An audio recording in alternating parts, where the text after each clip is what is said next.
Morning friends, I am doctor सक्षम मित्तल। आज हम बात करेंगे ऑल इनसाइड एसीएल रिकंस्ट्रक्शन के बारे में। अक्सर आपने देखा होगा जो पेशेंट्स एसीएल इंजरी से सफर कर रहे हैं उनको बताया जाता है कि बहुत सारी टेक्निक्स हैं, हम इस तरीके से कर सकते हैं, इंटरनल ब्रेसिंग का यूज कर सकते हैं। तो कौन सी टेक्निक किस पेशेंट के लिए बेस्ट है, उसमें पेशेंट बहुत कंफ्यूज रहते हैं। तो हम ऑल इनसाइड टेक्निक के बारे में आज डिस्कस करेंगे, उसके क्या एडवांटेज है उसके बारे में डिस्कस करेंगे। ऑल इनसाइड बाकी टेक्निक से कैसे अलग है? इसमें हम जो बोन की टनल्स बना रहे हैं, आपका जो एसीएल लिगामेंट हड्डियों पे वापस फिक्स किया जाता है, उसके लिए हमको हड्डियों के अंदर टनल्स बनानी पड़ती है, ड्रिल करनी पड़ती है। और वो कितना ड्रिल होगा वो आपकी ग्राफ्ट जो हम निकाल रहे हैं आपकी हैमस्ट्रिंग से, तो उसकी मोटाई पे डिपेंड करता है कि कितना मोटा ग्राफ्ट है। अगर वो ग्राफ्ट 7 मिलीमीटर का है तो हमको 7 मिलीमीटर की टनल बनानी पड़ेगी ताकि वो हड्डी के अंदर से पास हो सके। ऑल इनसाइड दूसरी टेक्निक से कैसे डिफरेंट है? जब बाकी टेक्निक्स हम करते हैं उसमें हम जो ड्रिल कर रहे हैं उसमें पूरा अगर आपका ग्राफ्ट मान लीजिए 7 मिलीमीटर की थिकनेस का है तो हमको 7 मिलीमीटर की ड्रिल पूरी हड्डी के थ्रू एंड थ्रू करनी पड़ती है।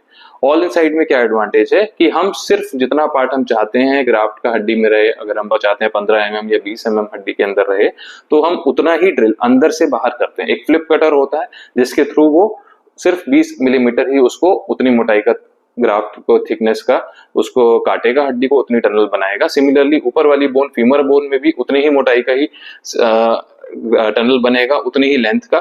जो बाहर की बोन है हमारी आउटर कॉर्टेक्स जो होता है उसमें हमको इतना ज्यादा ड्रिल नहीं करना पड़ता, पतली सी ड्रिल से भी हो जाता है, तो वो बोन प्रिजर्व्ड रहती है। तो पहला एडवांटेज ये है कि हम बोन्स को कम डैमेज कर रहे हैं जब हम ऑल इनसाइड टेक्निक यूज कर रहे हैं। दूसरा एडवांटेज ये है कि कभी कभी जब हम ट्रेडिशनल आउटसाइड इन टेक्निक करते हैं तो हमको ग्राफ्ट की लेंथ अच्छी चाहिए होती है।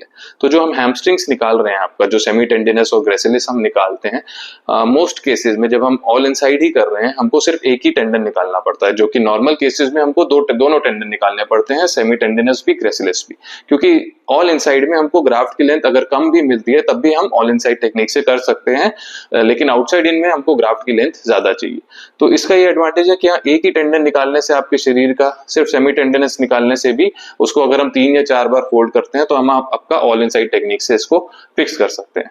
साथ में पेशेंट्स कंफ्यूज रहते हैं कि इंटरनल ब्रेसिंग के साथ जाना चाहिए हमको या नहीं। देखो, इंटरनल ब्रेसिंग ऐसा नहीं है कि हर एक केस में जरूरी है। इंटरनल ब्रेसिंग हमको क्या एडवांटेज दे रहा है कि हम एडिशनली एक फाइबर टेप होती है, एक धागा होता है जिसको हम ग्राफ्ट पे लपेट देते हैं और उसको बोन्स के साथ एडिशनल फिक्स कर देते हैं। तो आपके ग्राफ्ट को एक तरीके से स्टेबिलिटी दे देता है ताकि हम जल्दी मूवमेंट अपनी शुरू कर सके, जल्दी रिकवरी में जा सके। लेकिन क्या ये सब पेशेंट्स में करना चाहिए? Definitely not. कुछ पेशेंट जिसमें हमको लग रहा है कि ग्राफ्ट को स्टेबिलिटी चाहिए, जैसे जिनका वेट बहुत ज्यादा है, ओबीस पेशेंट्स है, या जिनका हम चाह रहे हैं कि जल्दी से जल्दी वो अपनी एक्टिविटी में जाए, तो उस केसेस में हम भी प्रेफर करते हैं कि इंटरनल ब्रेसिंग करें। लेकिन यस, देयर आर केसेस जिसमें इंटरनल ब्रेसिंग के कॉन्सिक्वेंसेस भी हैं। कभी कभी हमको वो फाइबर टेप से बॉडी का रिएक्शन मिला है तो उसकी वजह से ग्राफ्ट खराब भी हो चुका है। तो ये हमको एक सर्जन के ऊपर छोड़ देना चाहिए कि उसको किस केसेस में इंटरनल ब्रेसिंग यूज करनी है, किस में नहीं। ये एक सर्जिकल वीडियो है जिसमें ऑल इनसाइड टेक्निक से किया गया। पहले हम फीमर कैनाल को बनाते हैं नॉच प्लास्टिक के थ्रू। यहाँ आप देख सकते हैं कि ये पूरा कंप्लीट टियर है एसीएल का। हम फीमर में पहले ड्रिल करते हैं, उसके थ्रू एक पुल आउट सूचर पास करते हैं, जैसे इसमें आपको दिख रहा है। ये फ्लिप कटर होता है जिसको हम अंदर डाल के खोल देते हैं, जितनी मोटाई हमको चाहिए उस हिसाब से उसको ड्रिल करते हैं, उतनी लेंथ का। तो ये अंदर से बाहर हम इसको ड्रिल कर रहे हैं और ये देख सकते हैं फाइनल ग्राफ्ट फिक्सेशन।